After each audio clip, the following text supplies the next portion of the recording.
इस वीडियो में हम समझते हैं कि जो काउंटर होता है, उस काउंटर पर सामान किस क्रम में जमा होता है, सामग्री किस क्रम में जमा होती है, इसको हम समझ लेते हैं। तो जैसे ही हम काउंटर पर पहुंचते हैं, तो काउंटर पर सबसे पहले हमसे मतपत्र लेखा लिया जाता है। जैसे आप यहाँ देख रहे हैं नंबर 1 पर मतपत्र लेखा लिया जाता है। मतपत्र लेखा के बाद हमसे पीठासीन की सादी डायरी औ और नंबरिंग वाली डायरी की बात की जाती है। नंबरिंग वाली डायरी और नीचे जो 2 पे मैंने सेम दिखाया हुआ है, ईवीएम और अन्य अभिलेख जमा करते समय संकलित की जाने वाली अतिरिक्त सूचना, जिसमें 20 बिंदु होते हैं, जैसे कि 20 बिंदु वाली इस 20 ईवीएम और अन्य सामग्री जमा करते समय संकलित की जाने वाली अतिरिक्त सूचना और नंबरिंग डायरी लगभग सेम सी होती है।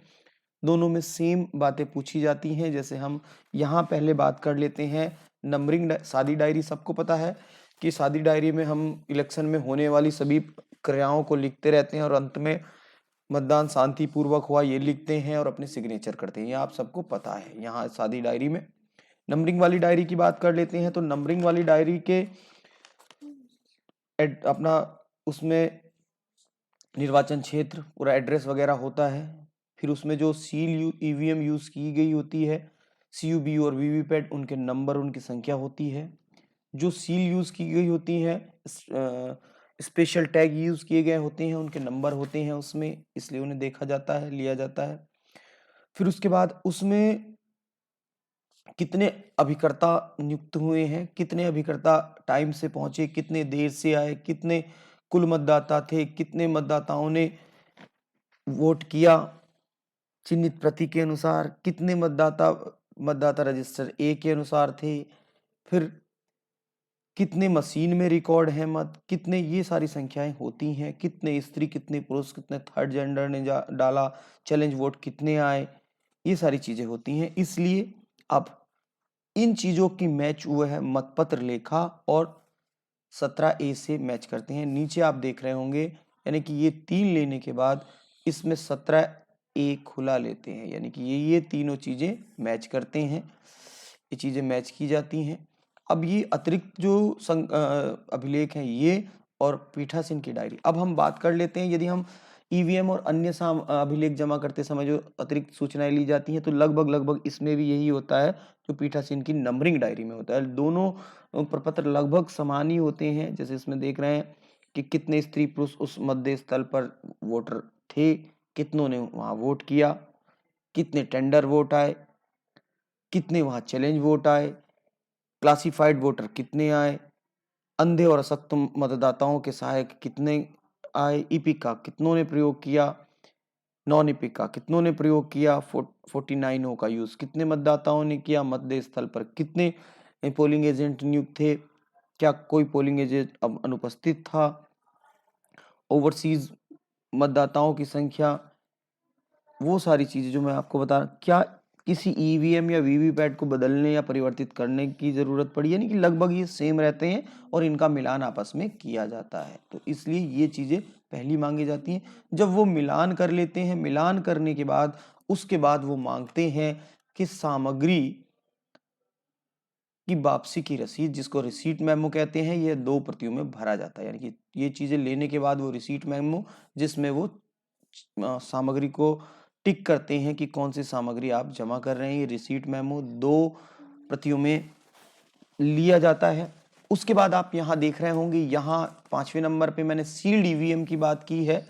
सील्ड ईवीएम यहाँ शुरू में मैंने जो बात की है, ये प्रारूप 17C, ये 2 प्रतियों में लेते हैं, 2 प्रतियों में लेते हैं। पहले वाले को 17C को, और एक को में भी पॉसिबल, एक में भी ले सकते हैं, 2 प्रतियों में भी ले सकते हैं, और एक जो है मतपत्र लेखा सीयू से मोहरबंद लिफाफे में बंधा हुआ भी मांगते हैं। तो ये 5 वाला आप देख रहे होंगे इस तरह से।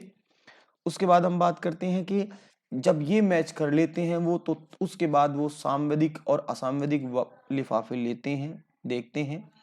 तो सांविधिक और असांविधिक लिफाफों में आप देखोगे ये जो रिसीट मेमो ली है उसमें वो टिक करते चलते हैं। सांविधिक में हमारे 4 लिफाफे रह जाते हैं, क्योंकि 17A का जो लिफाफा है वो हमने निकाल लिया है। उसके बाद असांविधिक में हमारे 7 लिफाफे रह जाते हैं, क्योंकि हमने जो उसमें टैग यूज हो रही है, special use, special tag, seal इत्यादि के जो लिफाफे हैं वो लिफाफे तो रखे हैं, मगर वो इनको फिर हाथ में लेते हैं सील्स को। ये आप देख रहे होंगे, छठा ले लिया है उन्होंने पैकेट, और फिर हमसे सील ले ली है, या सील को पहले ले लेंगे, लिफाफे बाद में ले लेंगे, वो उनके लेने का क्रम है। जब हम ये ले लेंगे, उसके बाद जो हमने मॉक पोल प्रमाण पत्र लिया है वो बनाया है वो, और मॉक पोल का रिजल्ट जो प्लास्टिक के बॉक्स में हमने सील किया है उसको वो लेते हैं। इसी के साथ साथ हम देखते हैं इसके बाद वो हमसे PS05 दो प्रतियों में लेते हैं। PS05 दो प्रतियों में PS05 दो प्रतियों में लेने के बाद PS05 में भी इंग्लिश में भरा जाने वाला प्रपत्र है, बड़ा आसान है, आप जानते हैं। जो पीठासीन अधिकारी की अतिरिक्त 16 बिंदु पर्यवेक्षक रिपोर्ट होती है वो ली जाती है। पर्यवेक्षक रिपोर्ट लेने के बाद वो आपसे, इनका क्रम आगे पीछे हो सकता है, पीठासीन की अतिरिक्त बिंदु रिपोर्ट जो है, या पीठासीन जो घोषणाएं कर रहे हैं मतदान के प्रारंभ की, मतदान की समाप्ति की, ईवीएम को सील करने के पश्चात घोषणा, मतदान पूर्ण होने के बाद क्लोज बटन को दबाने की घोषणा, ये जो घोषणाएं हैं इनको लिया जाता है। जो विजिट सीट है उसको लिया जाता है, विजिट सीट को डिमांड किया जाता है। फिर वीवीपैट की बैटरी को वो खुला लेते हैं, उसी काउंटर पर ले सकते हैं या अलग भी ले सकते हैं, जैसा भी उन्होंने देख कि कुछ चीजें एक दूसरे काउंटर पर भी ली जाती हैं तो वो बता देंगे। वीवीपैट की बैटरी खुली लेंगे, पीतल की मोहर भी वो खुली लेते हैं। तो ये चीजें एक काउंटर पर जमा हो गई हैं। इसमें हम ये देख रहे हैं कि इसमें बहुत सारे ऐसे डॉक्यूमेंट हैं जो काउंटिंग के समय इस्तेमाल किए जाने हैं, तो इसलिए उनकी वो जांच करते हैं अच्छे से, और तब जांच करने के बाद वो उस प्रपत्र पर सिग्नेचर करके एक आपको दे देंगे, एक अपने पास रख लेंगे। जो आपको देते हो उस प्रपत्र को लेकर यदि दूसरे काउंटर पर द्वितीय, तृतीय और चतुर्थ पैकेट की सामग्री ली जाती है तो किसी दूसरे, हमेशा ज्यादातर दूसरे ही काउंटर पर ली जाती है। पहले काउंटर पर हम ये काउंटिंग में इस्तेमाल होने वाली चीजें जमा कर देते हैं, उसके बाद जो हमारा रिजल्ट है उसको जमा कर देते हैं। फिर अलग काउंटर पर जाकर वो सामग्री लेते हैं जो तृतीय पैकेट या चतुर्थ पैकेट में रखी गई है। इस वाले पैकेट में जो रखी गई है उसको लेते हैं। इसके साथ साथ हमने ऊपर पहले काउंटर पर सामग्री जमा कर दी है, दूसरे काउंटर पर सामग्री जमा कर दी है। जो द्वितीय काउंटर पर सामग्री जमा करते हैं वो रिसीट मेमो में टिक करके देते हैं, साइन करके देते हैं। उसके बाद आप नीचे देखोगे कि सेक्टर मजिस्ट्रेट से आपको रिलीविंग लेनी होती है, तो सेक्टर मजिस्ट्रेट को भी हमें सूचनाएं देनी रहती हैं। वोटर टर्नआउट और मतदाता के प्रतिशत का विवरण यदि अलग से मांगा गया है तो ये प्रपत्र भर के देना रहता है।